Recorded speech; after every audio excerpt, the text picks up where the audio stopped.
Sveiki kolegos! Šios dienos trumpos pamokos tema – kaip susiūti overloką, kad siuvant neišsitampytų kraštas. Čia yra tas pats overlokas, tie patys siūlai, tas pats trikotažas, tas pats įstrižas pjūvis.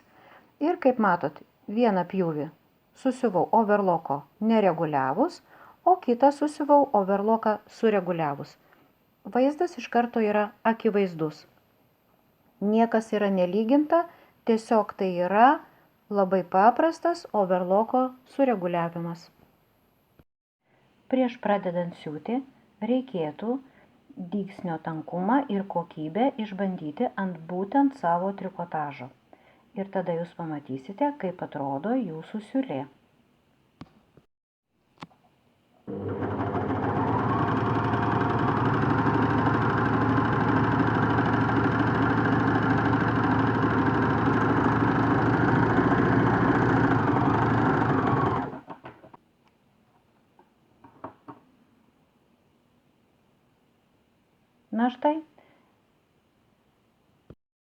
Na štai, jeigu jūs apmėtyt ir vaizdas jūsų netenkina, visa siūlė yra išsigarbanojus ir nekokybiška, vadinasi, reikia reguliuoti overloką.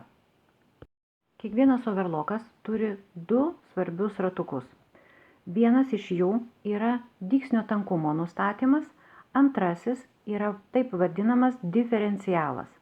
Ir jeigu jūsų siūlė išsitampo, jį reikia pasukti skaičių didėjimo tvarka. Kai sukate, be abejo, tai darom labai po truputį, labai smarkiai jo sukti nereikia. Ir dabar atkreipkite dėmesį, kadangi man siūlė išsitampė, aš jį pasistatau šiek tiek daugiau negu vienetas.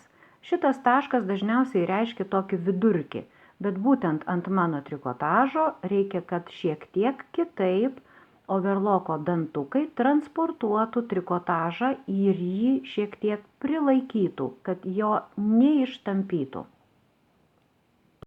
Susireguliavom overloką, imam kitą skiautelę, bandom dar kartą.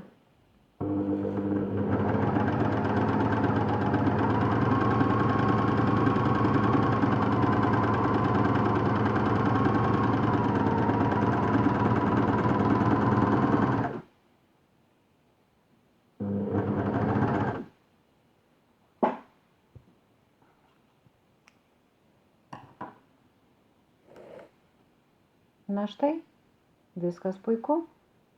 Vadinasi, siūlė kokybiška, galime siūti. Jeigu jums patiko šita pamoka, paspauskit like. Susitikim kitose pamokose. Nepamirškite prenumeruoti.